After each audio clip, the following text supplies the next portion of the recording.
Hello everyone, so welcome to next section of our video. As in the earlier video I have shown you how we are creating a simple bank account class. So in this section I'll tell you how you can define your object. So for that we will create a new class. So before that, just try to understand why we are going to create a new class and why we are going to define those objects in that new class. So here you can see we have basically two records. One is for the holder name Rose and other is for the holder name Mary. In this Java, every record in Java, in simple terms, if I say, every record is represented as objects. So this will be one object as per Java, and this will be the other object. So we basically have to define two different objects. So we have to create another class where we will create objects which will have every record in the table. So basically, as you can see, we have, since we have here two rows, so we will have two objects and we will define all these different elements which are there in this particular row for that objects. So let's go and create objects in Java and see how we can define a new class. So before that, first some steps, or before creating an object you should understand like how objects are defined. In Java, basically a new keyword is used to create new objects. So that is how we can define an object. Anyways, I am going to tell that when I'll just go and create new class. And there are three steps when you are creating an object from a class. So first step is your declaration. So always a variable declaration with a variable name with an object type. So you have to declare that variable, and the next will be instantiation, how the new keyword is basically used to create that object, and third will be your initialization. Basically the new keyword is followed by a call to a constructor, and this call initializes the new objects. So first let's create a new class which is known as the details class, and then I'll just explain you step by step how these three steps of creating objects are used in the class. So I'll just go back to my Android Studio here, and I'll create a new class which is known as a details class, because it will have all the details of that bank account. So basically I'll be holding all the values, all the records which are there in that table in this details class. Okay, so as you can see, a public class detail has been created. I'll just create a main method.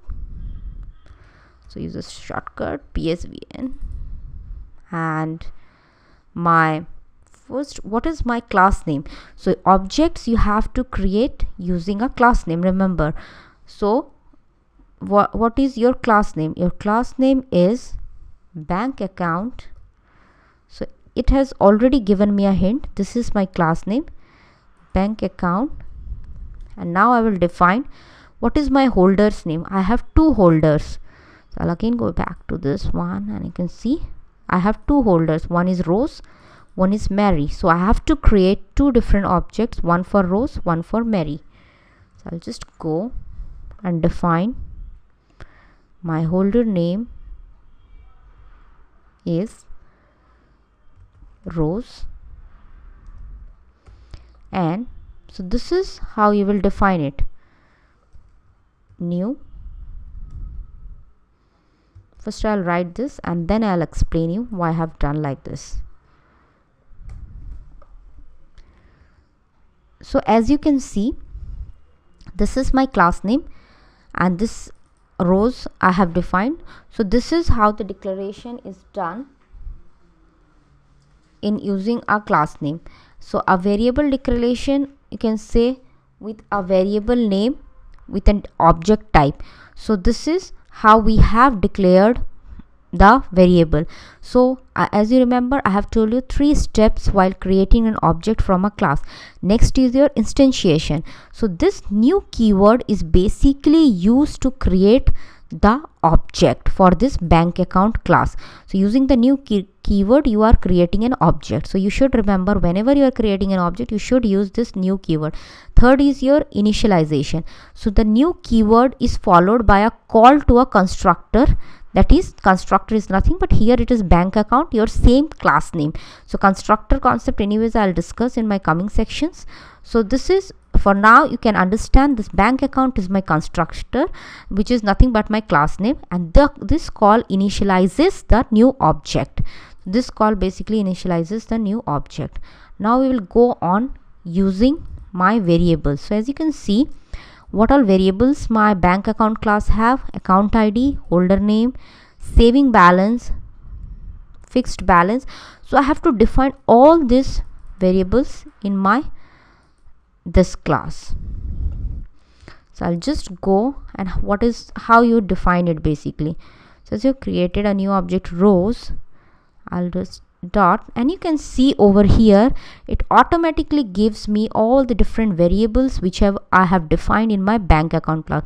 So first is your account ID, and the value will be equals to, I'll just go back to my PPT and see what is the value of my account ID. For rows, the value is account ID is 10. So I'll define it as a 10.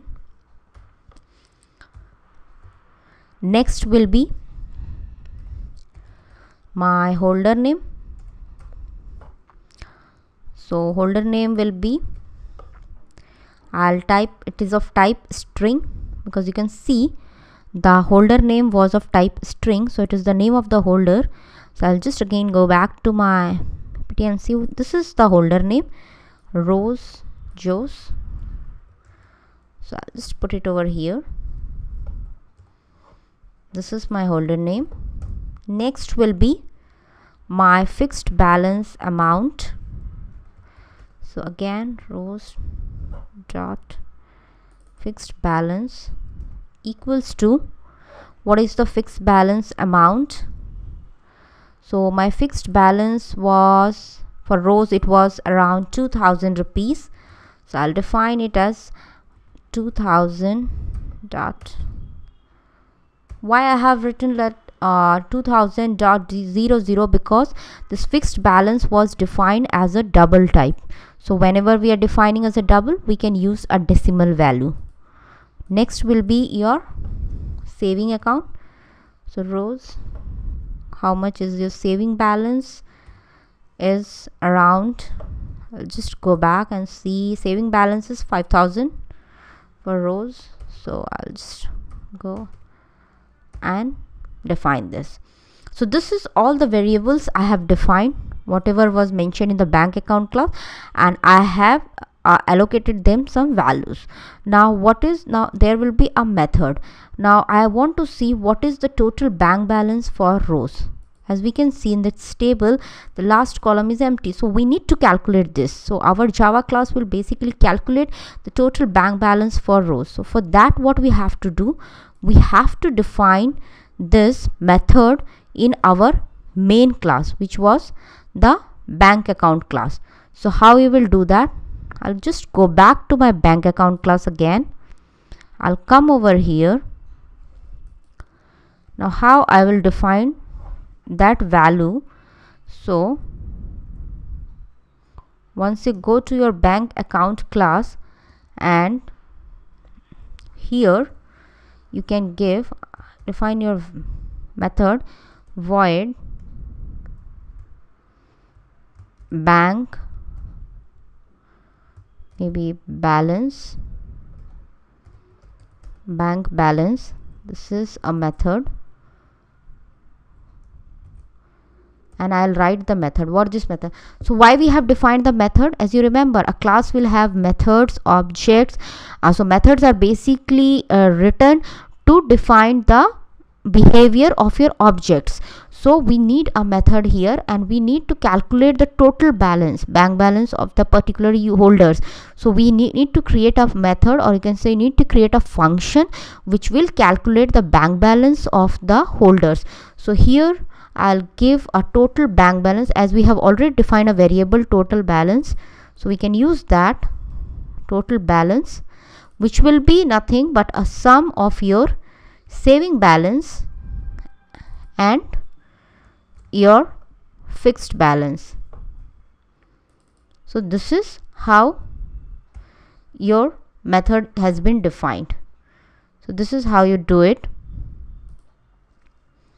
I'll save it. So this has been defined in this particular class, in the bank account class. The next step will be you have to go back to your details class and you have to call this method which you have defined in your bank accounts class. So how I'll call it? In the same way, rows dot, see, I could get that method over here. I'll just click on this, and next line I'll just print a statement.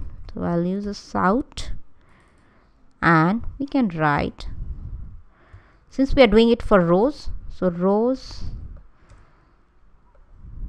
total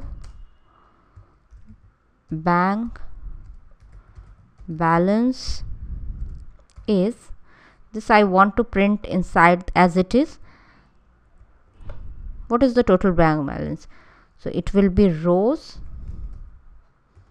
sorry for that, since here I'll define that variable, it will be rows dot, how you'll do it. So the total bank balance will be this one, the variable which we have defined. This is total balance. So again you can see this total balance we have defined in the main class, which was the bank account class, which is nothing but equals to the sum of fixed balance and saving balance. So it will calculate the complete amount for me. I'll just save it and I'll just try to execute this code. So since you are doing it for the first time, how you have to do it, just go over here, run details main, and just will wait for some time.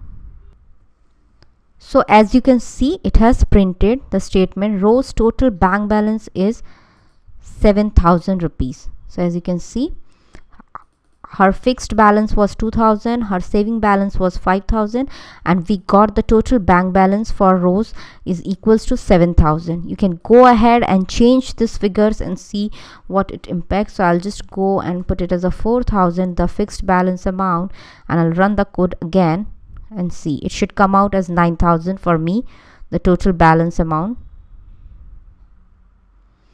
Yes, and I got it 9,000. The total balance. So this we have created just one object, and in the next section I'll just create one more object, since we have two records, and just we'll implement that and run our code.